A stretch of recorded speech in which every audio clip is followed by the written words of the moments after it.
Good evening. Welcome to sports. The Atlanta Falcons come into today's game with the Carolina Panthers, winners of 3 of the last 5, and the Falcons are coming in to feast on what is statistically the worst offense in the NFL, and not to mention the Panthers are losers of 6 in a row. To Bank of America Stadium we go. Falcons in the house to take on the Panthers. First quarter, John Abraham with the strip of Jonathan Stewart hands to Dante Robinson. Atlanta in business early. And Matt Ryan would make it happen.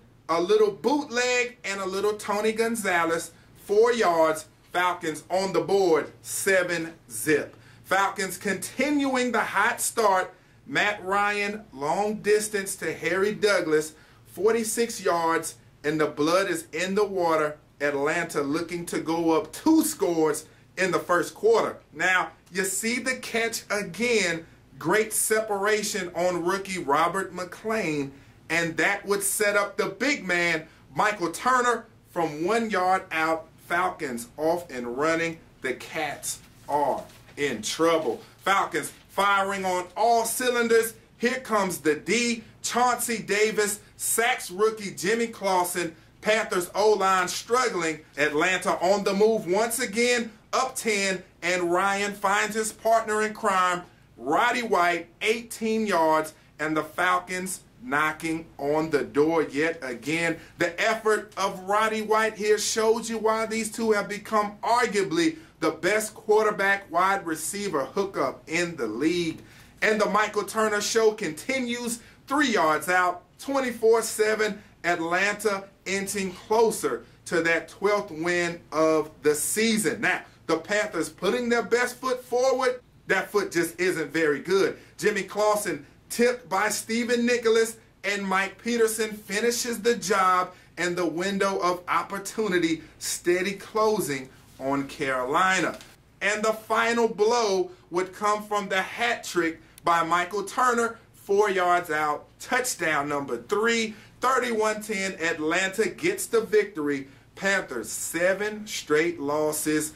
The Charlotte Bobcats have been making waves this week in the NBA, with owner Michael Jordan being in the center of trade talks for Denver All-Star forward Carmelo Anthony. Now, wishful thinking for the Queen City, but they probably could have used him tonight against the Beast of the East, a.k.a. the Boston Celtics. Paul Pierce warming up. Steven Jackson looking for a nice home win for the other Cats in Charlotte. First quarter, Steven Jackson bodying up Ray Allen, looking for 2. The wish would be granted. 13 for Captain Jack on the night. Second quarter now, DJ Augustine, nice crossover, and serves it up to Gerald Wallace. A little air reverse, but 2 for 15 and a 9-point night for Gerald Wallace. Now, Celtics on the attack, and there he goes, Paul Pierce, 2 of his 8 points on the night, and then Rondo then finds Pierce, the fundamentals, the head fake, and finds Kevin Garnett for the long distance deuce. Celtics up 9 early. Now,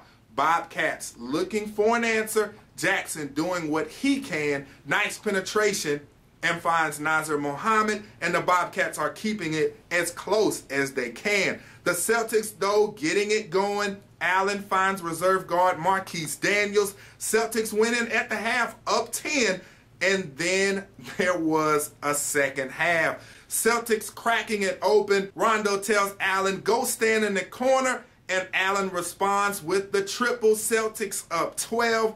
Then Rondo, a little sizzle behind the back to Garnett, 13 and 11 for the big ticket. And then the big baby joins the party. Glenn Davis, strong move to the cup. He would lead Boston, dumping in 16.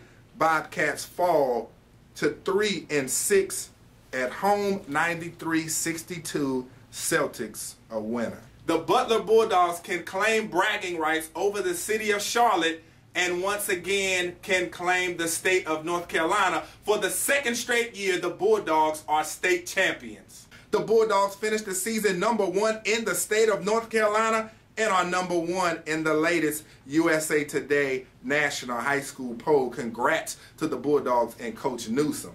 First, it was the summer of LeBron James, and now it's the winter of Cliff Lee. And much like LeBron, Cliff Lee shocked everyone by signing a 5-year, $120 million deal with the Philadelphia Phillies. Many thought the Yankees or the Rangers would be the better destination, and they also offered substantially more cash, but a top children's facility for his ailing son and his affinity for the city of Philadelphia gave the Fighting Phils perhaps the best set of arms in the entire Major League. So good for Cliff Lee. I'm Wes Bryant. That's a wrap on your sports, and we'll be back with more news after this commercial break. What's going on out there, sports land? Wes Bryant here to give all you ballers the tricks of the trade when choosing a university. I like to call it Wes Bryant's 10 recruiting commandments. Now, I know. Choose a school that's ranked the highest in the top 25, right? Wrong. I'm going to give you all the tips that you need to make the right decision with your head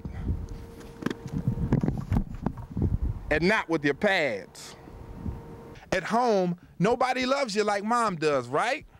Same applies with schools. The bottom line, coaches make the kids in their backyard priority number 1. Commandment number 10, no place like home. Now, that doesn't mean that out-of-area schools have no love for you at all, but as the old saying goes, take care of home and everything else will fall in line. Let's start with UNC under Butch Davis, who have the Heels on the upswing coming off of a Meineke Car Care Bowl berth. The Wolfpack of NC State under Coach Tom O'Brien is bringing in plenty of talent and getting better by the day. Duke is on the right path with David Cutcliffe breeding a new culture of competitiveness yet to be seen in Durham. App State is coming off of another 1AA playoff berth and 1 year removed from 3 straight 1AA titles.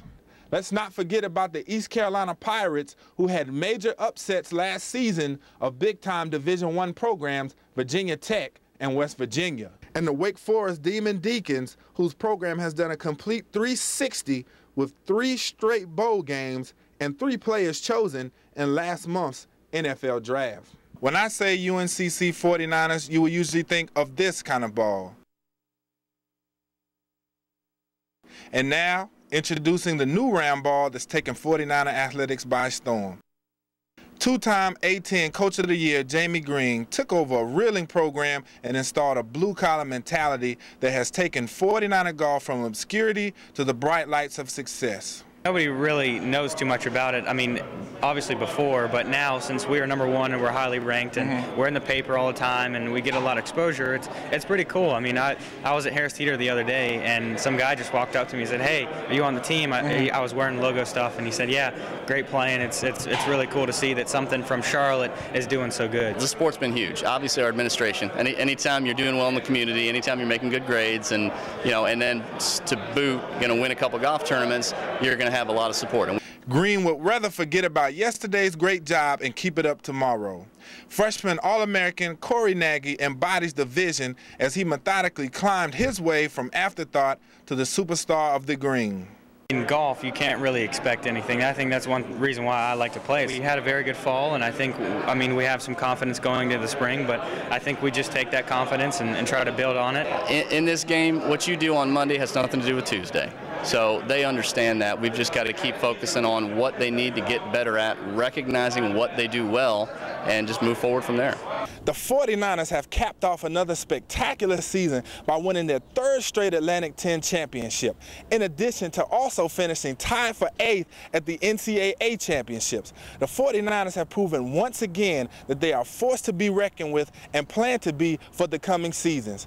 At Renaissance Golf Course, Wes Bryant, WBTV Sports 3.